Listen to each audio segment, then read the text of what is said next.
অন্যের বাড়ি লেপে পুছে, ময়লা কাপড় কেচে কুচে, হাড়ি মোছা ভাত নিয়ে মা সবার খাবার শেষে সন্তানের খাওয়ায় আগে বাড়ি ফিরে এসে নিজের ভাগে কভু জোটে,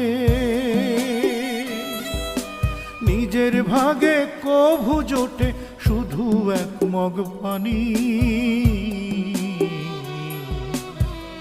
মানে একটা গল্প বিশাল এক কাহিনী, মানে একটা গল্প বিশাল এক কাহিনী।